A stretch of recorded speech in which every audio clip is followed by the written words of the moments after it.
Hari Om. Let's start with the prayer.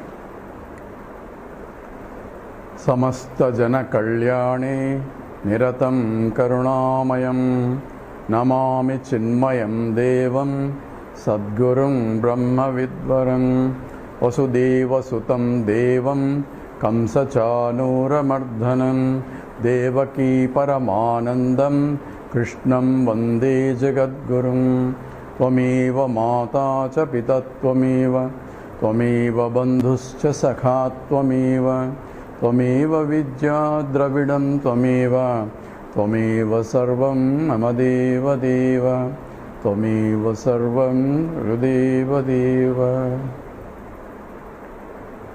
Hari Om.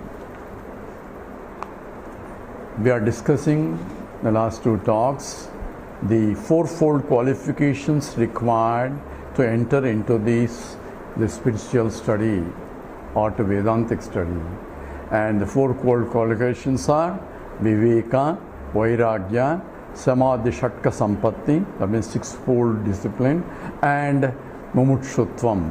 So Viveka, the discriminative intellect, is a subtle discrimination of knowing what is real and what is unreal when there are two things together. That's called the Viveka. Vairagya is dispassion, where I do not depend on anything other than myself. I recognize nothing outside gives me absolute, uninterrupted happiness. They are all means for me to prepare my mind to understand this. So that becomes a Vairagya. So everything becomes a means rather than the goal. My goal is not to achieve that so that my mind is purified in the process. So purification becomes a means. So chittasya suddhaye karma to vastupalabhyade. So only for a purification I do any actions also. Yogina karma kurvanti sangam tyatva atma suddhaye. All yogis are also perform actions in the day-to-day actions only for purification. And that understanding and not to depend on it becomes the Vairagya. Then we are discussing the six-fold discipline, and that we are talking about Shama, Dhamma, Uparama, Titiksha, and the other two are Shraddha and Samadhana. So we analyze the Shama. Shama is withdrawing the mind from the self objects, and Dhamma is physically not getting into environments where sense objects are there.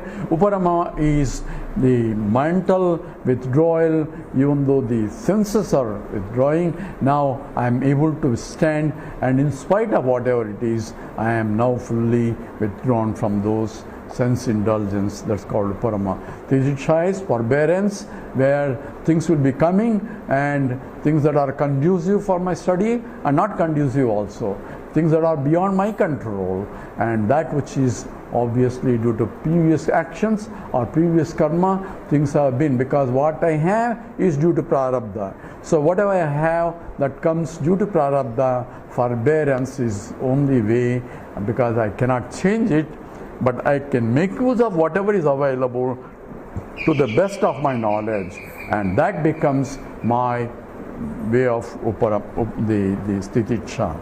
And next is Shraddha. Shraddha is normally defined as the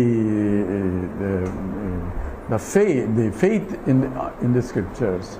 So number one, faith is required, but it's not a belief, but faith involves with a clear understanding of this system, and that is called Shraddha. And that understanding comes only with the recognition that I cannot depend upon the objective senses. They are not really true or completely true. What is involved is understand that science involves both knowing subject and object and the interrelation between the two. And that is, for that I need a Shraddha. That means Shraddha is having a faith that what the Pramana says or the means of knowledge is a valid means of knowledge, because we are now talking about not an objective science or the aparavidya, but science about paravidya, where things cannot be shown as this is Brahman or this is the subject. it cannot be objectified because it's a very subject, or it is infinite. In either way, it cannot be shown, and therefore I need to have a faith.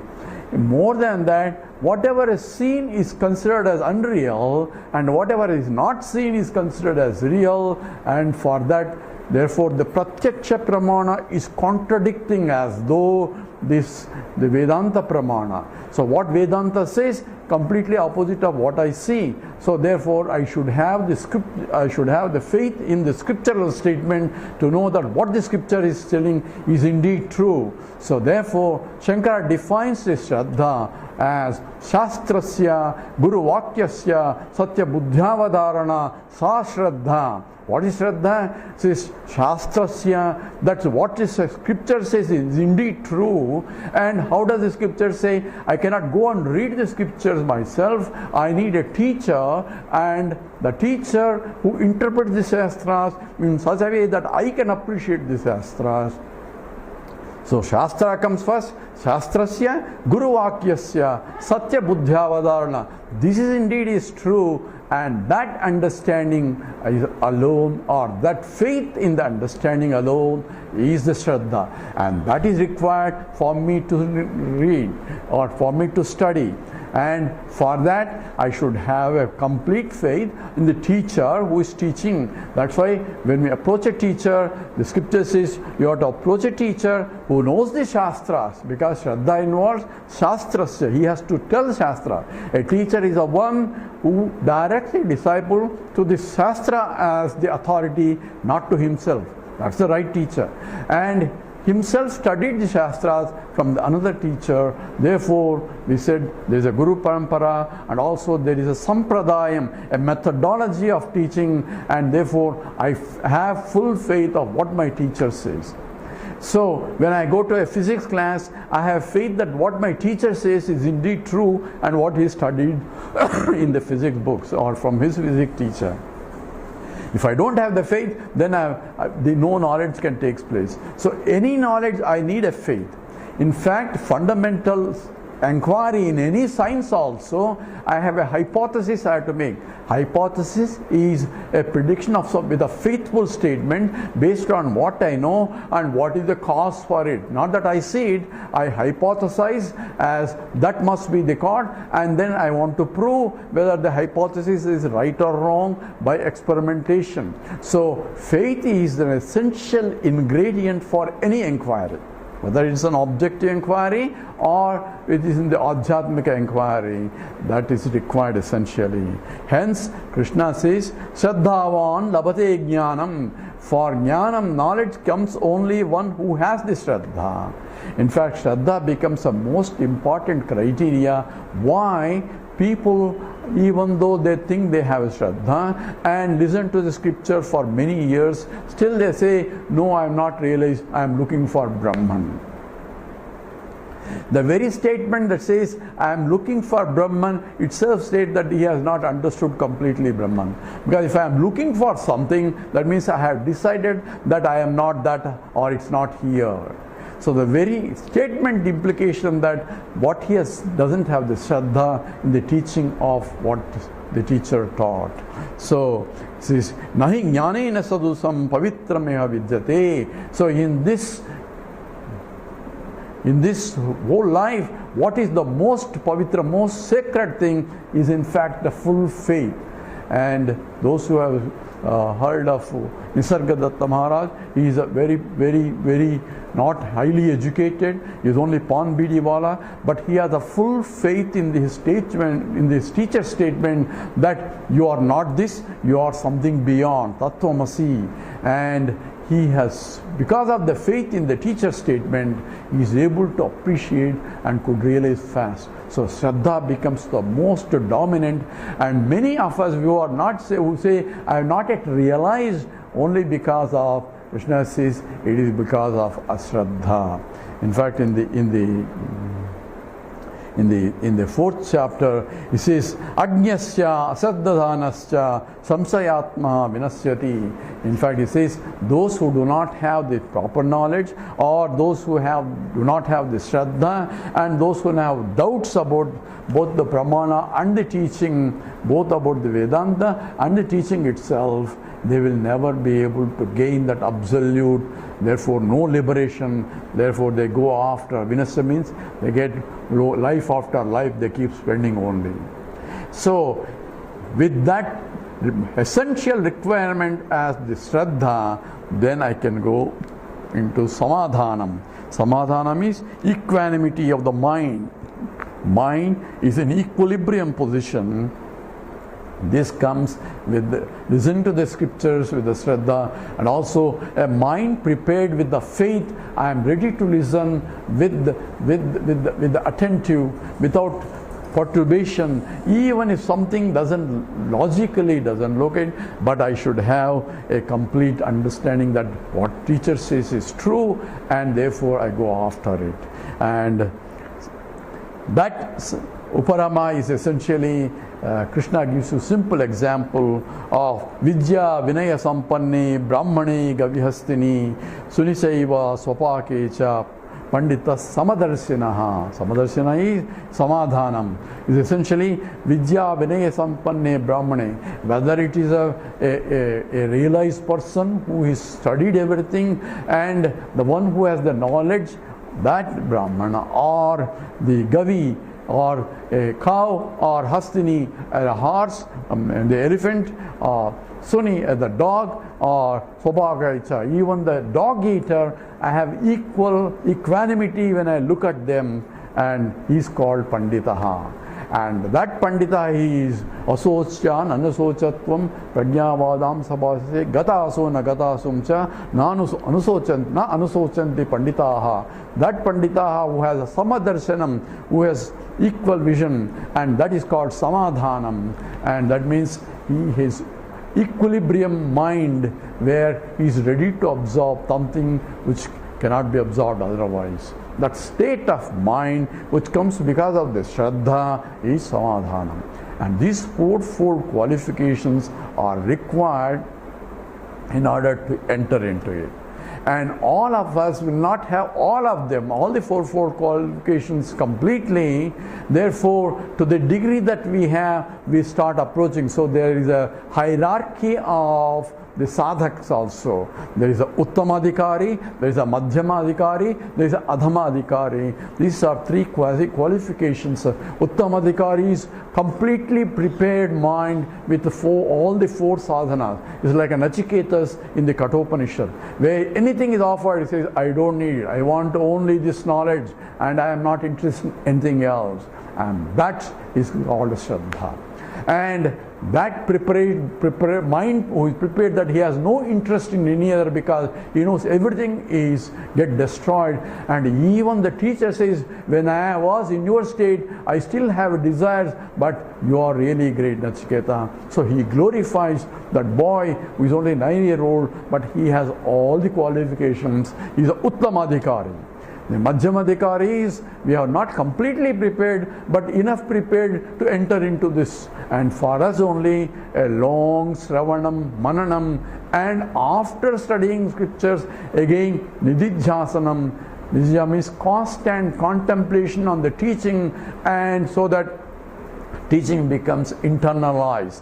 Why doesn't internalize? Because of this lack of complete four-fold qualifications, particularly the Shraddha, in terms of the faith in the Pramanam and the faith in the Pramana. How can I be Brahman? And Brahman means infinite, it's all happiness, and how can I, limited, be Brahman? So even though all the teaching is going on, at the same time I am still longing for happiness here, happiness there, and that means my mind is not prepared, the Shraddha is not there.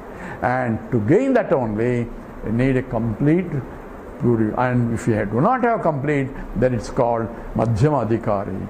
And it's only Madhyama Adhikari. Scriptures understand this problem. This is not only you have to listen scriptural teaching for a prolonged length of time under a competent teacher until you reflect on it and no more doubts are there. Then you go back and do your nididhyasana to remove all this, so that what you learn is really a fact, not just a statement. That's called aparoksha anubhuti. And we go into that details about what exactly aparoksham versus pratyaksha and apratyaksha or paroksha jnanam. So all these four-fold qualifications are required, and the last quality is the Uttama, Madhyama and Adhama is the one who is not ready, doesn't have the purity of the mind, and even if you bring him to Vedanta class, he becomes restless and wants to get out of that place. And for him, only thing is to go and do Karma Yoga. And even if he is so lazy or a tamasic person, at least go and do some Hatha Yoga, do physical exercises, become active, then do Karma Yoga, where you proceed from a tamasic to rajasic to sattvic state. That is an evolution where it's only in the sattvic mind knowledge can come. That sattvic mind only will have the Shraddha or four-fold qualifications. So four-fold qualifications is indirectly way of saying that you should be sattvic, predominantly sattvic. With that attitude, if you approach a teacher, then teacher properly, which we will address in the next talk, and that you will have the gain. So we have discussed the process, Karma Yoga, and what is really required, Sadhana Chatushtayam, and once you have gained the prerequisite, then we can enter into the scriptural study, and for that you have to approach appropriate teacher. So for that says Gurum Eva Abhigachet and Samit Panihi, with proper attitude of service to the teacher. Why teacher needs my service? Teacher doesn't depend upon your service, because teacher doesn't depend on anything other than himself for his happiness. That's what a jnani means. But at the same time, my attitude should be to serve, because I want him to come down from his state to level where he can uplift me. Therefore, he doesn't have to do it, but he has to do it because of my request. So that's why I have to approach a teacher with a proper attitude of service to him, and that's what tadvidhi pranipatena pariprasnena sevaya upadesyanti te jnanam. So we'll go into analysis of how to approach a teacher and how to ask a question. It is also being discussed elaborately in the text. With this, we'll stop here. Om Purnamada Purnamidam Purnat Purnamudachyate Purnasya Purnamadaya Purnameva Vasishyate. Om Shanti Shanti Shanti. Harihi Om. Sri Gurubhyo Namaha. Harihi Om.